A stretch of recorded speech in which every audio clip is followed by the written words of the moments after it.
Doncs bé, bona tarda a totes i a tots i encetem aquest 5è cicle del Tardes FIDEM BBVA. És una relació que portem 4 anys amb FIDEM, Joana, que portem 4 anys de relació totalment alineats des de FIDEM, no? Que el que busca és l'emprendiment i la visibilització del talent, i aquí un exemple avui amb la premiada amb l'Anna Freire, que tinc el gust de presentar. I també és el que tenim, aquesta alineació màxima, perquè BBVA també és el que estem fent, no? Impulsar perquè apostem pel talent, apostem per la diversitat que porta valor a totes les empreses i impulsant el talent femení també, que és el que ens correlaciona directament. Avui tenim el plaer de conversar amb una dona, Anna, que representa talent, innovació i inspiració en el món de la tecnologia i de les dades. Em refereixo a l'Anna Freire. Benvinguda, Anna. Benvenida. Una professional que no només ha trencat barreres en un sector tradicionalment masculí, sinó també que ha sapigut utilitzar la ciència i la tecnologia per generar impacte social. Aquest és el motiu per aquest el passat mes de novembre des de FIDEM la vam premiar amb els Premis FIDEM 2024 a Emprenedoria Social. Benvinguda. Aquesta jove gallega, catalana d'adopció, és enginyera i doctora en informàtica, reconeguda en intel·ligència artificial, sobretot en l'aplicació en la salut mental. Actualment és professora i investigadora de la Universitat Pompeu Fabra, on dirigeix el Centre d'Estudis de Sostenibilitat. Però més enllà de la brillant trajectòria de l'Anna, professional, hi ha un aspecte que fa que l'Anna sigui un referent molt diferencial i molt inspirador, que és el seu compromís amb l'impacte social. Crea el 2017 el projecte STOP, que és un projecte que s'utilitza la ciència de les dades i la intel·ligència artificial per detectar i estudiar problemes mentals a les xarxes socials i oferir a persones que puguin necessitar suport emocional i evitar el risc de suïcidi. Un exemple clar de com la tecnologia pot tenir un propòsit humà i transformador.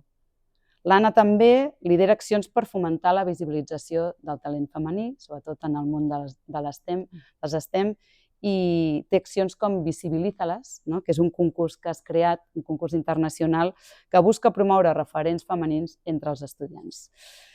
I avui tenim la sort i m'agradaria, estem parlant d'entrevista, però us diria més que entrevista, això és una conversa amb essència, una charla con esencia, que és el que hoy buscaremos, para conocerte más, una dona que amb la seva feina, la seva visió i la seva passió, en la meva opinió, ajudaràs a canviar el món.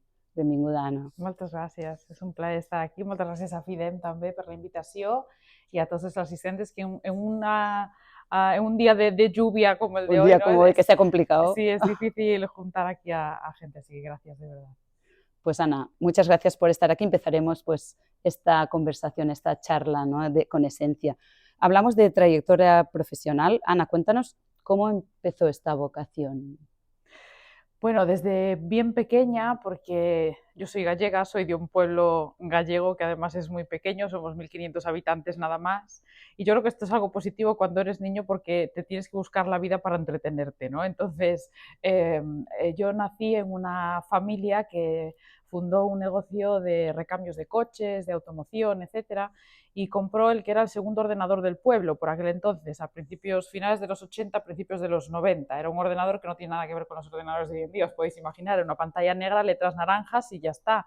Podías escribir textos, imprimirlos o hacer alguna cuenta matemática y punto. Pero a mí me encantó, era pues una revolución por aquel entonces, un ordenador, algo nuevo, una máquina que podías hacer cosas, escribía cartas a los amigos en papel de impresión y bueno, pues así me pasaba muchos días. Y la verdad es que siempre me gustó mucho todo el tema científico, el tema medicina, biología, todo lo que tuviese que ver así con temas de ciencia, la física, la química.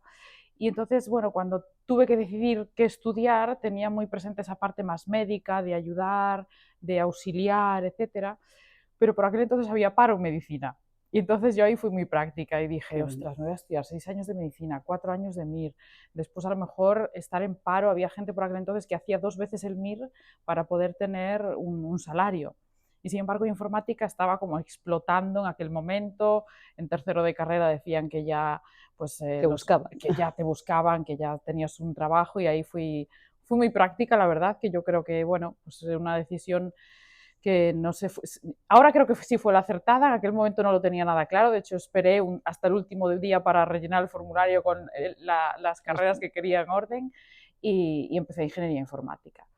Pero fíjate que el primer trabajo que tuve, justo después de presentar el proyecto de fin de carrera, fue en informática biomédica. Justo entonces empecé ya a trabajar con temas de salud, analizando imágenes médicas, colaborando con un hospital y un centro de investigación de Coruña y leyendo muchos papers y muchos artículos de medicina que, bueno, nada había aprendido de eso hasta ese momento, obviamente, ¿no? Pero despertaron mucho esa pasión de aplicar la informática a algo pues tan necesario como la salud y bueno, me fue acompañando en el resto de mi trayectoria. Qué bueno, nunca, la vocación inicial también de medicina, ¿no? Siempre es la que también has mantenido, eso es. Así es. Práctica, pero ¿no?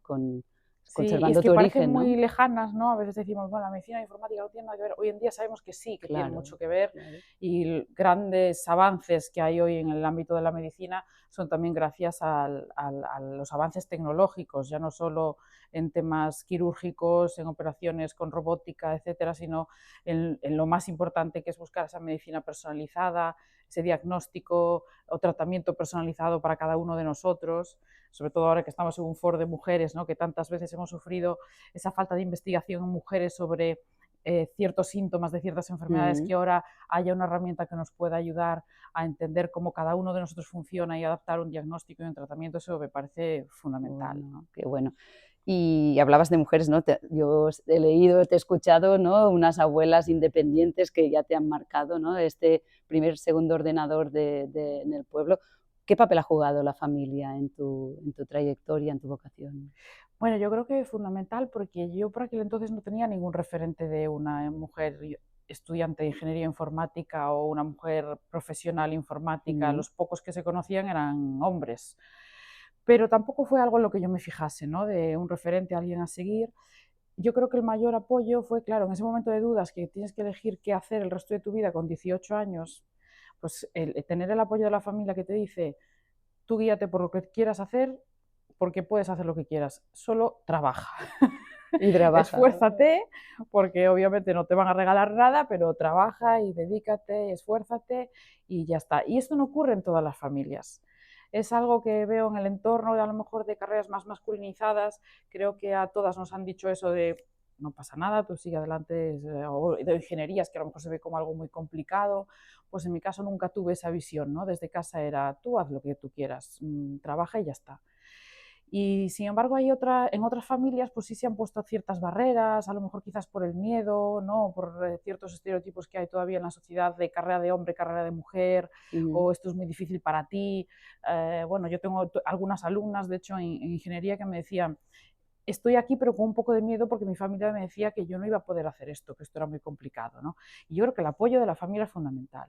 Luego, si sale mal, pues bueno, a ver, eres muy joven, puedes redirigir tu carrera también, no pasa nada, es tu error, ¿no? Y tenemos derecho a que las cosas salgan mal, pero tener el apoyo de la familia me parece fundamental. Yo creo que estos valores, ¿no? Del esfuerzo que te inculcaron, ¿no? Y de la innovación están claros, sí, ¿no? Que esto te ha ayudado y también en base a tus skills.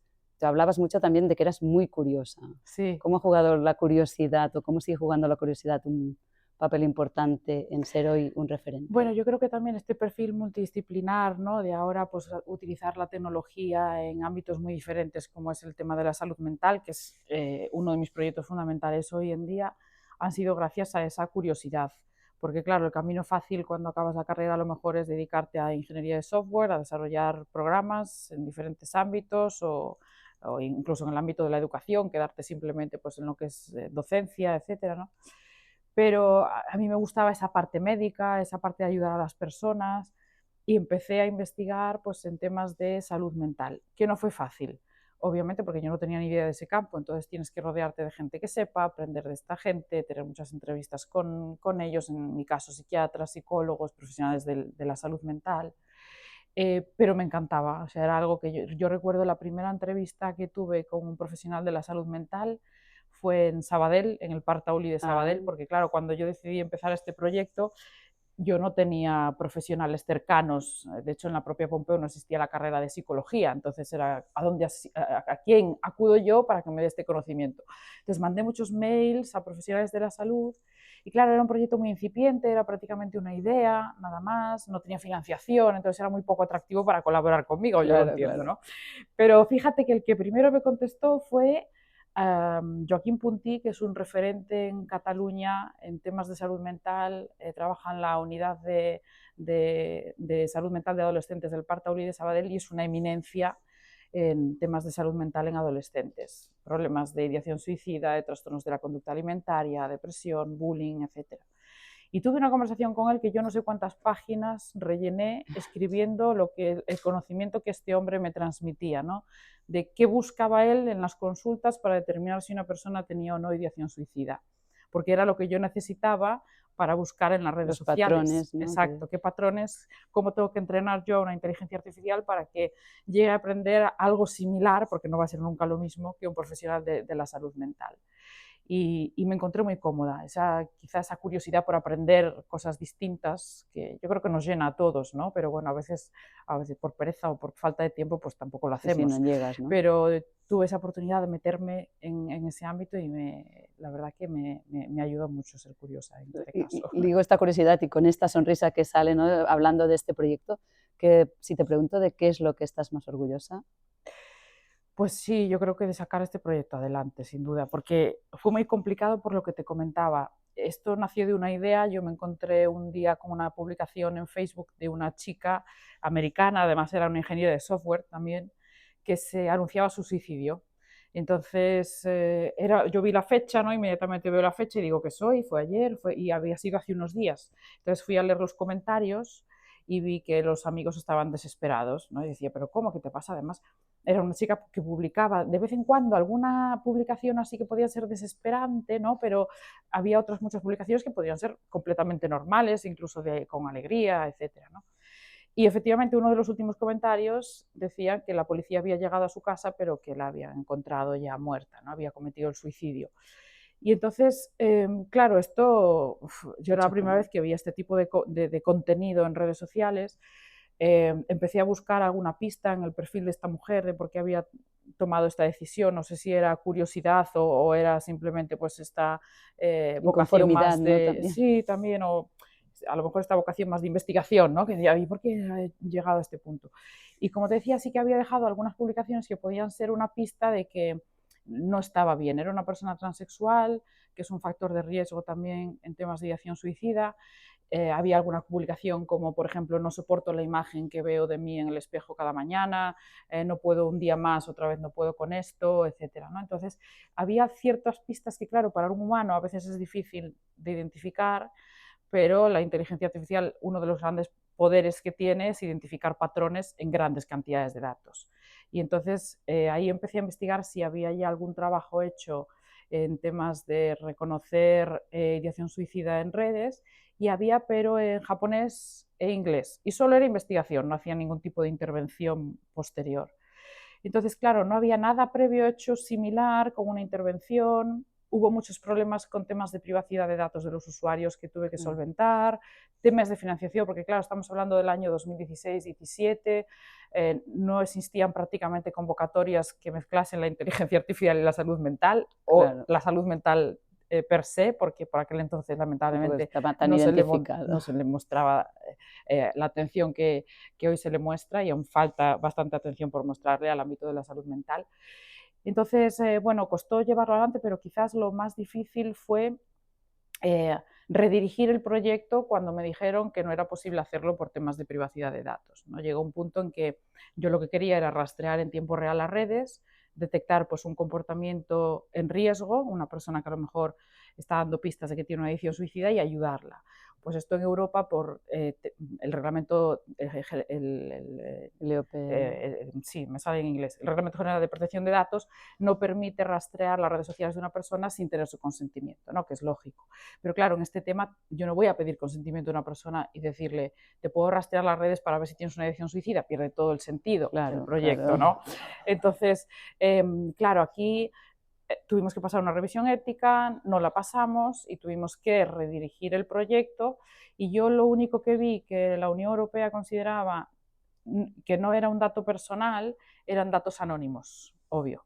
Entonces, ¿qué hicimos? Anonimizar todos los datos según los recopilábamos y analizar los datos totalmente anonimizados, sin IDs de usuarios, sin menciones a otros usuarios, etc.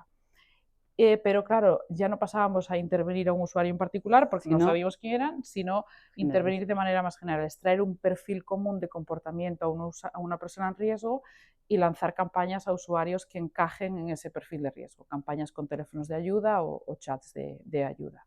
Y fue un momento complicado porque fue un momento en el que tanto abogados, el comité de ética, compañeros decían, esto no se puede hacer, es que no se puede hacer, olvídate, lo han intentado hacer en Alemania y no se ha hecho, lo han cerrado y ya está, olvídate. Y decía, pero ¿cómo me voy a olvidar? O sea, es un problema de salud pública, el suicidio en nuestro país está aumentando cada año, hay personas que dejan pista en redes sociales sobre estos problemas y se puede actuar de alguna manera, ¿por qué no lo estamos haciendo? ¿No? Y bueno, llevó sonrisas y lágrimas. Pero lo lograste. Pero al final lanzamos la primera campaña en las Navidades de 2019-2020, ya habíamos estudiado los perfiles, sabíamos cuál era el perfil de ideación suicida en redes sociales, lanzamos campañas en colaboración con la Fundación Ayuda y Esperanza de aquí de Barcelona, campañas en Instagram, en Facebook, dirigidas a toda España, a perfiles de riesgo, y estas campañas pues tenían un teléfono de prevención de suicidio o el teléfono de la esperanza, en función del perfil. Y la lanzamos, yo estaba en Galicia además porque era justo antes de Navidad, me parece que era el 23 de diciembre de 2019, 2020, perdón. Y lanzamos la campaña a mediodía y me llamaron ya por la tarde de la fundación y me dijeron, ya han llamado 3 personas esta tarde que han conocido el teléfono a través de estas campañas y una de estas llamadas era un suicidio inminente y se ha salvado la persona, ¿no? Entonces, claro, yo ahí ya dije, ya está, o sea, yo me puedo jubilar mañana, después de sufrir tanto, de lanzar ese proyecto, claro, nosotros lo empezamos en serio, digamos, de empezar ya a ejecutarlo 2017 y claro, estábamos en 2020. Pasaron años, procesos complicados de buscar financiación, de buscar colaboradores, de encontrar la manera de hacerlo que fuera ética y legal, y lo lanzamos. Y cuando acabó la primera campaña habíamos incrementado un 60% el número de llamadas al teléfono de prevención de suicidio de Barcelona, de llamadas de toda España. Y ahí seguimos con el proyecto que eso vivo. te iba a preguntar, ¿no? Que ¿cuál sería tu próximo reto, el reto más inminente que tienes ahora? Bueno, ahora lo que hicimos, mira, en la tercera campaña fue ya muy novedosa porque además de teléfonos de ayuda, enviamos campañas con chats de ayuda, porque sobre todo aquellos más jóvenes nos decían, no tenéis un chat porque yo no quiero hablar por teléfono. Y entonces lanzamos, bueno, el Ayuntamiento de Barcelona, junto con la Fundación Esperanza en Línea, que se llama ahora la Fundación Ayuda y Esperanza, lanzaron un chat que está activo 24 horas, que da apoyo emocional de manera gratuita, atendido por voluntarios, formados, y lanzamos en la tercera campaña publicidad con este chat a usuarios en riesgo, y multiplicamos por 10 el número de conversaciones que recibía este chat por mes. Recibía en torno a 150, 200 y llegamos a 1500 chats por mes. Entonces, esta tercera campaña duró 3 meses. Nosotros lo que queremos es que dure todo el año. Entonces, ¿qué me planteo ahora mismo? Pues llevar este proyecto a administración pública, que yo creo que realmente es un proyecto que debería de sostenerse desde lo que son los gobiernos, bien a nivel pues regional o a nivel estatal, porque estamos viendo que estos servicios de ayuda que tienen, pues como el chat del Ayuntamiento de Barcelona o el del 024, que también hicimos una prueba piloto con ellos, del 024 del Ministerio de Sanidad, podemos incrementar el número de llamadas o de conversaciones que hay a estos números con algoritmos y con campañas de este tipo. Entonces podemos, digamos, aumentar el alcance y el impacto de estos servicios gracias a proyectos como este, ¿no? Yo aquí te felicito por tu persistencia, porque yo sí que creo que la sanidad pública cada vez irá más está enfocando más a la prevención. Está muy claro la prevención en lo que es la salud física, pero como dices, la salud mental, en este caso una prevención es súper importante. Por lo tanto, aquí te animamos también a seguir ¿no? percutiendo y todo lo que podamos ayudar también para que Bueno, esto ya con pueda... actos como este, ¿no? Que da visibilidad al proyecto y a la salud mental en sí, ¿no? A estos problemas de salud mental ayudan muchísimo porque también ayudamos a romper este tabú y que muchas personas que a lo mejor no se plantean hablar con alguien o que esto es un problema de salud mental, un problema de salud pública grave, que no estamos ayudando a romper ese tabú y que hablen y se comuniquen y puedan encontrar probablemente solución a sus problemas, ¿no? Porque hay una frase que me gusta mucho que escuché de alguien, de algún psicólogo, psiquiatra con los que trabajamos, que decía, nadie quiere morir, solo quieren dejar de sufrir, ¿no? Es así, Y sí, entonces sí. simplemente hay que buscar esa manera y a veces conversando es el primer paso, ¿no? Detectar ese Para sufrimiento, hacerlo. ¿no? Y Así poder es, así es. ayudar, muy bien. Ah, me hablabas también el otro día que ya también traspasar fronteras, ¿no? Que te estaban también contactando de algún otro país. Entiendo que justamente el tema de datos es un proyecto que es totalmente, ¿no? Exportable y Sí, así que es escalable. escalable. Nuestros algoritmos, digamos, que hablan español, porque los hicimos para detectar este tipo de conductas en español, entonces estarían perfectamente operativos para otros países, sobre todo en Latinoamérica. Estamos realmente también haciendo esfuerzos en Uruguay ahora mismo y en México. Muy bien. En México estamos hablando con una de las mayores universidades tecnológicas de México también para implantarlo allí. Pero bueno, es perfectamente exportable, ya no solo a otros idiomas también, que incluso a veces es más fácil porque hay mucho trabajo hecho en reconocimiento de emociones, de temas hablados en redes sociales, etcétera, de sentimientos en inglés, por ejemplo, pero en Ujú, castellano, catalán, hay poco. claro. Entonces nosotros ya para este proyecto hemos diseñado ya algoritmos que nos ayudan a detectar estas emociones y entonces tenemos que aprovecharlos obviamente para que pueda impactar también en otros países, ¿no? Muy bien. Un gran reto, la verdad. Mm. En este segundo bloque me gustaría hablar de temas de talento femenino, diversidad de género y aquí antes hablabas, ¿no? Un poco, pero ¿tendrías algún referente femenino muy claro? ¿Ha cambiado con el tiempo? Bueno, mira, inicialmente no tenía ninguno, es así. Me da lástima no tener, porque, bueno, podría Yo ser creo que tus una abuelas sí que historia tal. algo Sí, influyeron. o sea, no del ámbito, pero mis abuelas sí, porque mis abuelas sí que es verdad que, claro, nacieron a principios del siglo pasado y las dos tenían sus trabajos. De hecho, a veces eran ellas las que sustentaban la casa, ¿no? Y esto es raro por aquella Sí, época, sí, que fuese la mujer bueno, pues una de las dos personas que llevase el dinero a casa, o en ocasiones a veces ella la que llevase el dinero a casa. Y eran mujeres pues muy trabajadoras, mujeres que habían nacido en aldeas pequeñitas, que se supieron buscar la vida como pudieron, cambiando incluso de profesión a lo largo de su vida. Y para mí tanto una como la otra fueron grandes referentes porque veo el esfuerzo y la dedicación que realizaron durante toda su vida a trabajar y a sacar adelante todo, desde construir la casa, sus hijos, la familia y a trabajar de lunes a domingo sin parar, ¿no? Y claro, creo que ahora mismo las generaciones de hoy en día no tenemos derecho a quejarnos de muchas es cosas de las que correcto. nos quejamos cuando echamos la vista atrás y vemos lo que han hecho nuestros antepasados para que nosotros estemos aquí, ¿no? ¿Y crees que ser mujer te ha marcado en tu carrera? Yo creo que no. Es algo que la verdad, a pesar de, claro, yo estudié ingeniería informática, por aquel entonces creo que el año que entré yo éramos un 13% de chicas, que no está mal No para está los mal, no índices está que mal. manejamos en ingeniería informática, tanto aquí en Cataluña como en España no está mal, porque en algunas facultades está en torno a un 9, un 10, un 12. Yo entré a principios de los 2000 y eran un 13, más o menos. Sí que es cierto que se fueron perdiendo algunas por el camino, entonces al final en alguna clase estaba yo sola, ¿no?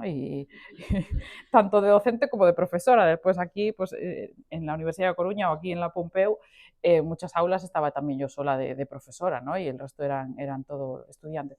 Pero no sé si es que, bueno, una vez escuché a una chica que también había estudiado ingeniería informática y decía, es que igual las que ya entramos aquí es que ya no nos importa eso, ¿no? De estar en minoría. Y si no, ya no hubiésemos entrado. Pues puede ser, pero la verdad yo nunca he notado.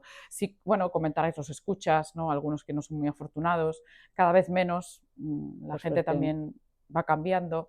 Es un ámbito universitario, también es verdad que es un ámbito, bueno, que se supone que ya hay una cierta educación, cierto respeto, y la verdad no he sentido Pues ningún tipo de me discriminación o me algo, alegra no. oír esto, Claro, me con lo cual alegra. que se animen más mujeres a hacer Eso, este eso camino. es lo que queremos, es lo Exacto, que que no queremos. hay tantas barreras como igual se esperan, ¿no?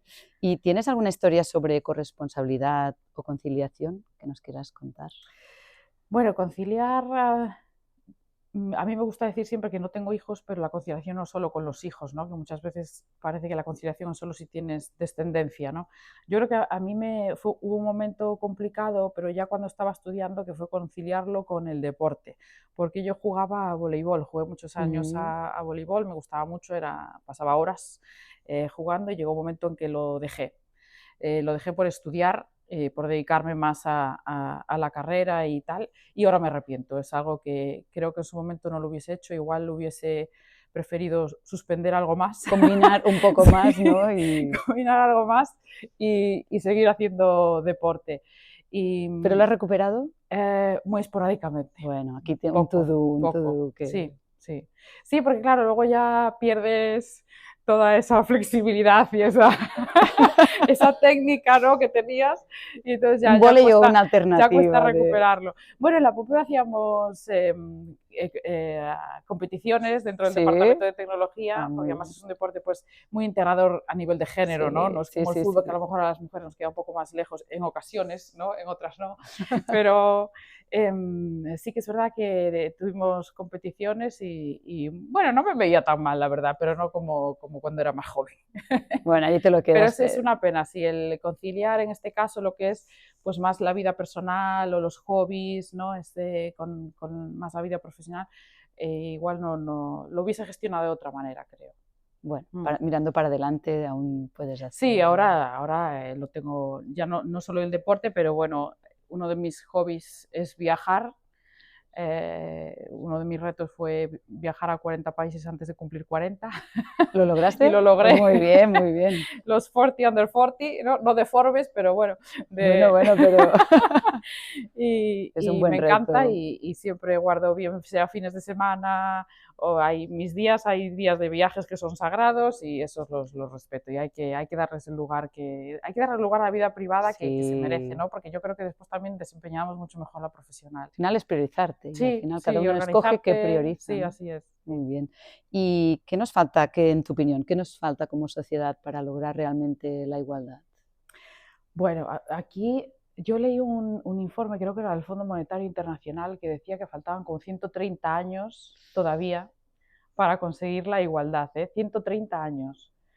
Claro, aquí te lo planteas y dices, ostras, y todo lo que estamos haciendo, que ya parece que a veces que ya se están haciendo un montón de cosas y tal, ¿no? Pero claro, sigues viendo las estadísticas de mujeres directivas en comparación con hombres, etcétera, y te das cuenta de que todavía hay mucho por hacer, Sí. sobre todo en ciertos sectores. A lo mejor no todos los sectores tienen que tener una igualdad total entre hombres y mujeres, ¿no? Pues que obviamente también somos diferentes y a lo mejor pues nos puede atraer más un campo que otro o lo que sea, pero sí por lo menos tenemos la misma igualdad de oportunidades, ¿no? Y que podamos llegar pues a liderar, sobre todo, que es donde yo creo que ahora mismo se ve más la diferencia en puestos de liderazgo, igual que los hombres.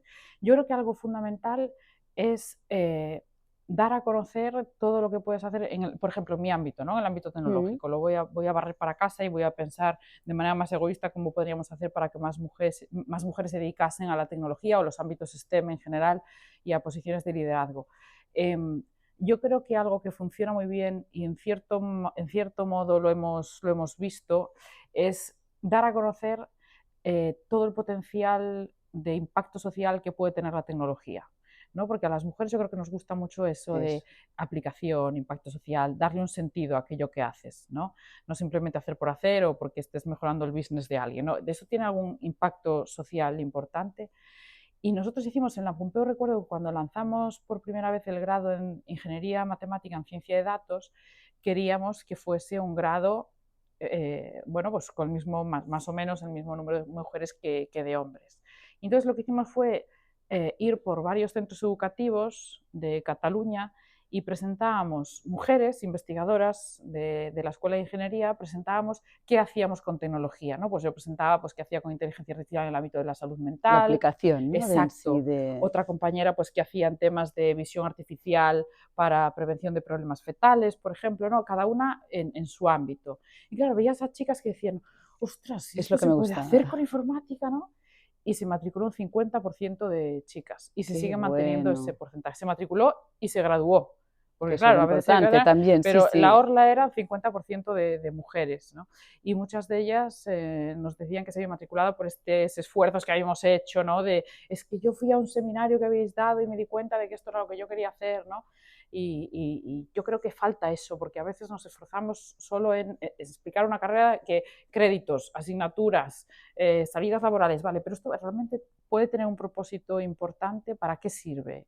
¿Qué te va a permitir a ti hacer en la vida esto, ¿no? Como te presentaba a ti, ¿no? Como un modelo, una referencia, y tú también la parte de visibilizar, ¿no? Es una parte, es muy Es importante. muy importante, Tú lo exacto. trabajas, ¿no? Has iniciado este concurso, si nos puedes explicar un poco. Sí, bueno, este concurso lo lanzamos desde la Universidad Pompeu Fabra precisamente porque antes de este grado teníamos otros 4 y en 3 de ellos las mujeres eran minoría, en torno a un 12 o un 13%, excepto el grado de Ingeniería Biomédica, que ahí había más mujeres que hombres, claro, porque estamos ya hablando de algo muy aplicado en ámbito médico, que nos suele gustar más, ¿no?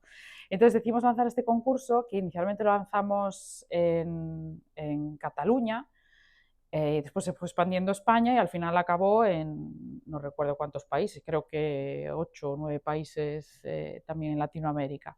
Y es un concurso donde esencialmente los colegios tenían, porque ahora ya no se ejecuta en modo de concurso, tenían que elaborar páginas web públicas con perfiles de mujeres trabajando en STEM. Esto lo que hacía era que los niños y niñas, porque eran grupos mixtos, conocían a referentes cercanos, les pedíamos que fuesen además cercanos, pues incluso sus madres, sus tías, vecinas, alumni de los centros, ¿no? Porque siempre que están más cerca, pues a lo mejor Sí, sí, crea un sí. efecto mucho más impactante.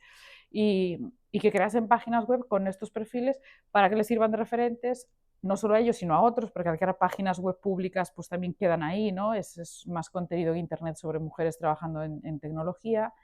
Y bueno, los premios eran diversos, bien económicos, bien, pues a lo mejor impresoras 3D o algunos aparatos electrónicos para el colegio, etcétera, ¿no? Todo relacionado siempre con tecnología. Y la verdad es que fue maravilloso. Lo lanzamos durante 6 ediciones y ahora lo hemos convertido en una metodología que cualquier centro lo puede ejecutar. Ya no desarrollamos el concurso, básicamente porque yo tuve que soltar un poco de lastre para ir cogiendo otros proyectos. Entonces dije, vale, mira, lo vamos a transformar en una metodología que cualquier colegio lo pueda puede realizar, lo aplicar pueda aplicar. Si quieren en el colegio, pues que lo premien de alguna manera y ya está. Y hace poco me encontré en un congreso en Menorca a un docente que fue el primer ganador de la primera Qué edición de bueno, Visibilízalas y me dijo que esto fue en el 2016, la primera edición, y me dijo, yo todavía lo hago en el colegio. qué Lo estoy bueno. haciendo cada año, funciona súper bien y bueno. Esto como retorno, ¿no? Esta huella Sí, sí, dejada, así ¿no? es. Esto Siendo es tan muy joven, bonito. eso. Y sobre todo ya no solo aquí, sino en otros países, porque yo me acuerdo de algo que me emocionó mucho, de hecho casi tuve que contener las lágrimas en una de las entregas de premios, que vino un colegio de Venezuela que había quedado, creo que fue el primer premio de la categoría senior, me parece, de Visibilízalas, porque teníamos junior y senior. Y claro, la profesora nos comenzó a explicar que estaban, claro, con estas todas situaciones políticas en Venezuela y sociales, que en ocasiones en los colegios tenían incluso cortes de luz, no podían seguir las clases con normalidad, etcétera. Era una situación lamentable, ¿no? Y que lo que más motivaba a los alumnos a, venga, vamos a trabajar, venga, vamos a seguir, era el concurso este, porque además estaban Era como un compitiendo con reto, centros ¿no? Que, europeos y centros latinoamericanos, ¿no? Y era como un reto para ellos fantástico. Y esto fue maravilloso. qué bonito. Sí. Eso sí que es un Esto fue muy bonito, sí.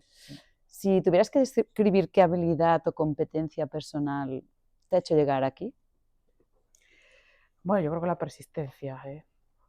Lo del trabajo, ¿no? Sí, De trabajar, te decías, esfuerzo, del trabajo, esfuerzo. sí. Esto creo que es fundamental. La resiliencia también es importante, ¿eh? Eso. Porque te llevas palos, ¿no? Es que un poco cuando explicabas antes, no supongo, todos los obstáculos que, Así ¿no? es. Era fácil dejar el proyecto, ¿no? de inicio y Sí, porque enfocar a era otro... todo lo que te decía la mayor parte de la gente era déjalo porque esto se ha prohibido, déjalo, déjalo. Y a ver, pues las normativas tampoco es que vengan dadas por un ente mágico que no se pueda modificar, ¿no? Porque a veces como esto no se puede hacer, bueno, ¿por qué no Vale, se ¿y por puede qué? ¿Y hacer? por qué? Y ¿No? no La se puede curiosidad. cambiar, exacto, no se puede a lo mejor orientar de otra manera, pero esto esto se lo recomiendo a todo el mundo, ¿no? Porque a veces como, no, esto está así, no se puede hacer, no se puede cambiar. ¿Por qué no se puede cambiar? ¿No? ¿Quién ha decidido que tiene que ser así esto de hacerlo El de cómo esta sí, ¿no? manera? Claro, entonces, pues a veces los humanos tenemos la capacidad de poder cambiar las reglas, ¿no? No somos quienes las hemos hecho, entonces, ¿por qué no cambiarlas y por qué no hacer las cosas a lo mejor de manera distinta? Pero fue complicado. Y aquí recuerdo una situación que es curiosa. De hecho, se lo comenté a mi compañera Nia, que además ella es psicóloga, y me dijo, esta es una técnica que se usa, yo no tenía ni idea, pero a mí me sirvió mucho. Así como no tenía mujeres referentes en el inicio de mi carrera, me he inspirado a veces en mujeres fuertes, que trabajan también en mi ámbito, ¿no? Y que yo las he visto actuar en en algunos momentos y yo decía, jolín, qué capacidad, ¿no? Qué fuerza tienen, ¿no? Que dan el puño encima de la mesa y dicen tal. Entonces, en algunos momentos que he tenido que desarrollar el proyecto, he tenido que sacar las garras, ¿no? Yo decía, antes de entrar en la sala, yo siéntete como esta persona, ¿no? Y yo recuerdo sobre todo a una compañera que se llama Cristina Aranda, que es para mí una referente, es una mujer, es una lingüista que se ha reinventado en el ámbito de la tecnología, entonces ahora pues hace muchísima formación y asesoría en temas de lingüística computacional, ha escrito un libro en temas de inteligencia artificial, es una crack y es la creadora de una de las mayores redes de mujeres en tecnología de toda España, ¿no? Y esta es una mujer pues con una fuerza espectacular. Y yo antes de entrar a lo mejor en alguna reunión así delicada para ver si Te pone seguíamos su o no el gorra. proyecto, yo decía, yo soy Cristina Aranda, yo entro aquí en la sala, ¿no?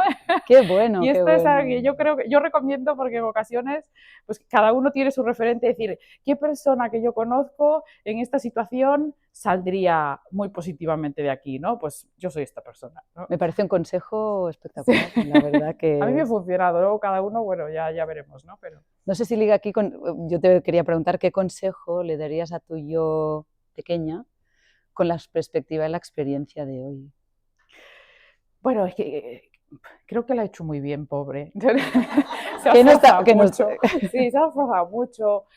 Claro, yo siento de un pueblo de Galicia, la primera vez que salí de casa fue para estudiar informática, ¿no? Pero luego el siguiente salto ya me fui sola a Glasgow a hacer parte del doctorado allí en invierno, además, con un inglés que por aquella época era bastante lamentable, además hablando con escoceses, aún te te parecía que era costaba más más, lamentable ¿no? aún. Exacto, yo creo que aún vine con un inglés más lamentable con el que me fui, pero y claro, hice muchas cosas sola, ¿no? Eh, ahora le diría, a lo mejor intenta rodearte de más gente o tal, pero en algunas ocasiones era necesario hacerlo sola. Y o lo hacía sola o no lo hacía. Entonces, quizás decir que no pasa nada por a veces hacer cosas sola, ¿no? Y sacar cosas adelante solas y te puedes rodear mucho mejor porque todo el apoyo que yo he tenido, por ejemplo, con todos los colaboradores de Stop, ellos han sido quienes lo han hecho posible también, ¿no? Pero creo que sí, en algunas ocasiones ibas así con miedo de, bueno, cierta experiencia internacional, etcétera, o entrar a trabajar a lo mejor en centros que eran muy potentes y tú te sentías pequeñita, pues no pasa nada, ¿no? Dale, que otros han hecho lo mismo y han seguido igual. Y como el consejo es que trabaja, o sea Trabaja, es que que eso... trabajando sí se consigue esforzándose, sí, la verdad es que yo creo que es uno de los mayores legados que a mí me han dejado, ¿no? Y yo Y escuchándote y la pregunta es ¿qué harías diferente si pudieras volver atrás? Se me hace difícil pensar que bueno, seguro que tienes muchas cosas algo... podría Lo del vóley a cambiarlas, lo ¿eh? Lo del mejor, lo vóley del vóley seguro, sí, lo del vóley. eso sí. Sí, sí, Sí. lo del vóley seguro. Mira, la carrera no sé, porque a veces me lo he preguntado muchas veces, ¿no? ¿Volvería a lo mejor atrás y haría medicina? Pues no, porque creo que realmente he llegado a un momento en el que he combinado muy bien la tecnología también en el ámbito médico y encima no tengo que hacer guardias, entonces es maravilloso. Vamos, la verdad es que sí. Te permite viajar y has podido hacer el Efectivamente, reto. exacto. Muy Pero bien. bueno, siempre hay cosas que cambiar, obviamente. Y ahora una pregunta complicada, pero bueno, seguro que con tus habilidades me la vas a responder bien. Ay, a ver. Carta a los Reyes, ¿qué pedirías? Bueno, carta a los reyes. Esto igual lo haría desde una visión mirando la sociedad actual.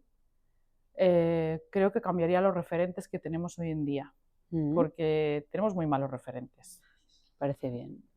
Sobre todo para las nuevas generaciones, si le dices hoy a una persona joven de menos de 18 años qué quiere ser de mayor, la respuesta puede ser Sí, la peligrosa. peor de las Sí. esperadas, ¿no? Entonces, o a qué te quieres dedicar y tal. Y eso asusta. Bueno, ya no solo, hace poco leí la lista de los trabajos más demandados ya a partir de este año 2025 y son, por ejemplo, trabajos que todavía ni se conocen. ¿No? Yo creo que si preguntamos a la mayor parte de jóvenes hoy en día que quiere ser mayor, no te nombran ninguno de estos trabajos. Entonces tenemos que tener referentes en trabajos actuales y del futuro, pero que realmente aporten a la sociedad, ¿no? Pues luchar también por estos objetivos de desarrollo sostenible, que cada vez las empresas, las instituciones están más alineadas con que tengamos un planeta bueno, que garanticemos un planeta mejor, ¿no? Y luchar por la sostenibilidad del planeta y estar más alineados con todo esto. Y creo que no lo estamos consiguiendo de momento, en parte por los referentes que tienen los jóvenes. Ven referentes que tienen un éxito muy Puede ser la definición del éxito, ¿no? También cuestionable, la definición de exacto. éxito. Quizás alcanzar dinero de manera muy rápida y a lo mejor no incluso muy honesta o que no aporta mucho a la sociedad actual. Yo confío en las nuevas generaciones, pero sí que me gustaría cambiar esta parte de los referentes. Y aquí entramos todos, pues padres, madres, tíos, tías, docentes, medios de comunicación, intentar cambiar un poco estas referentes que tienen que van a tener los que nos van a cuidar en el futuro. Pues me parece muy bien invertida, ¿no? la carta esta que te daba. De hecho, el referents, ¿no? Que es un poco, lo hablábamos al inicio, que es lo que buscamos también desde FIDEM y Sí, visibilizar. así es, Te he exacto. visto en Estáis una haciendo... calculadora, Ay, sí. que ¿no? Es un proyecto que me ha gustado. Digo, mira, Sí, qué sí, es bueno, una de calculadora de Casio, Casio. que tienen un proyecto que se llama Científicas Casio, y entonces hacen calculadoras preciosas en la carátula de la calculadora pintan ilustraciones de mujeres científicas y empezaron con las clásicas, ¿no? Pues Ada Lovelace o Heidi Lamar, etcétera, y últimamente están haciendo en España Más aterrizadas, más más jóvenes aterrizadas, más y... cercanas, exacto. También para que, porque yo recuerdo una vez una compañera me dijo, mi hija me dice, ¿por qué todas las ingenierías informáticas están muertas? ¿No?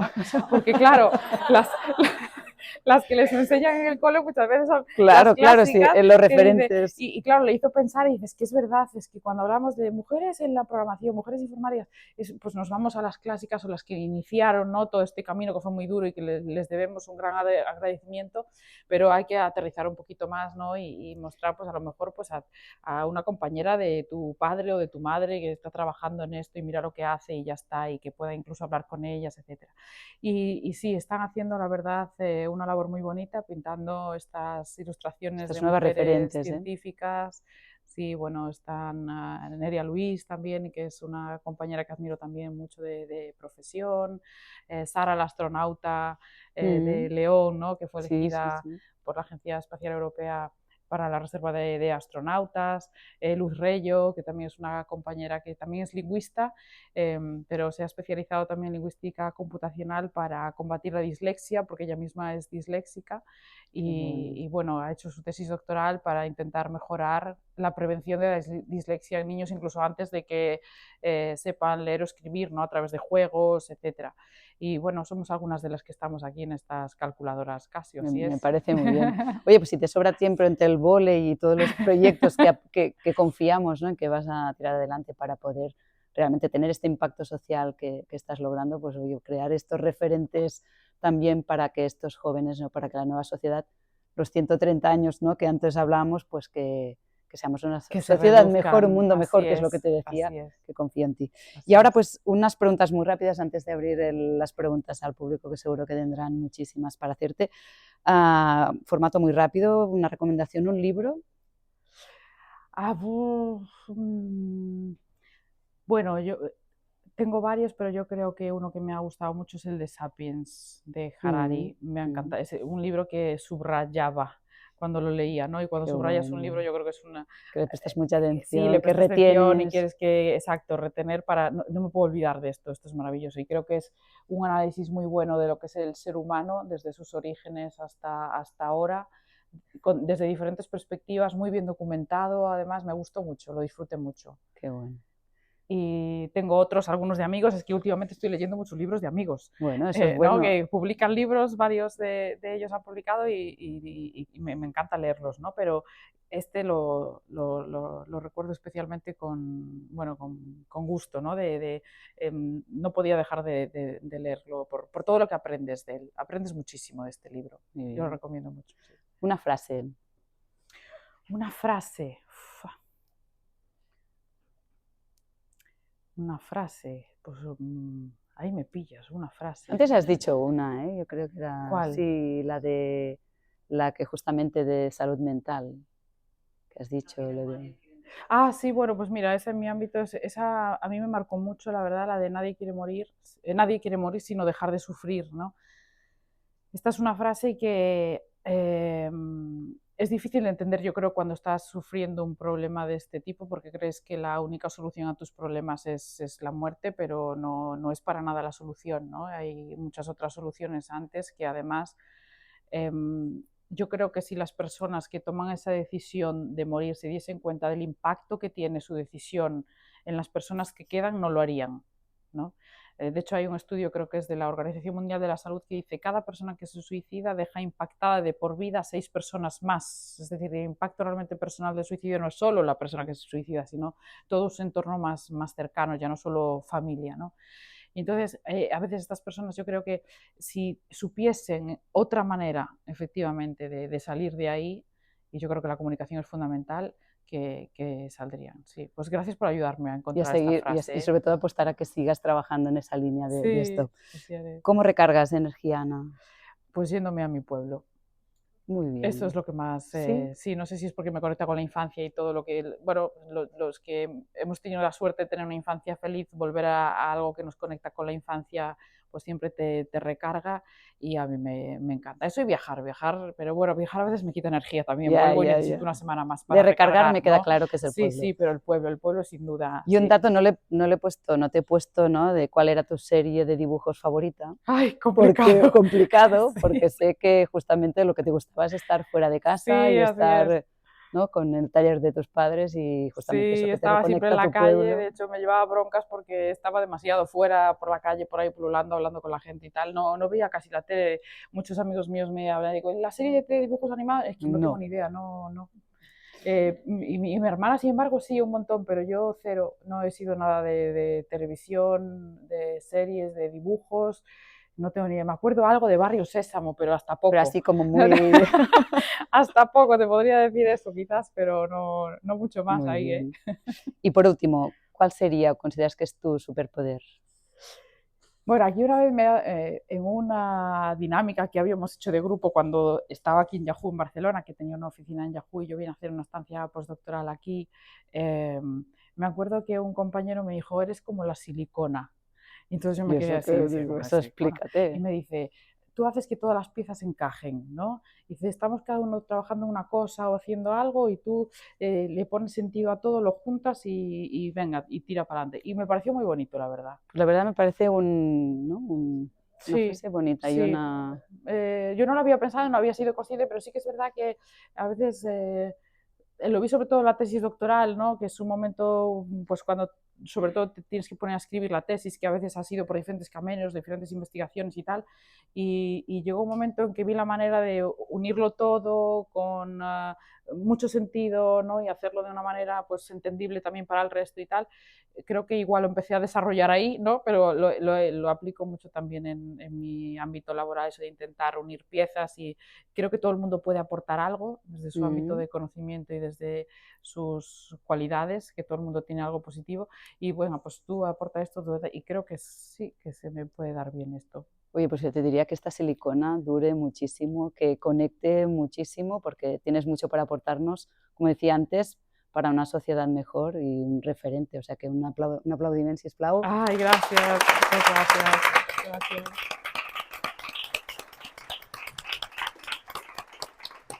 I ara obrim torn de preguntes que seguro, Anna, que aunque has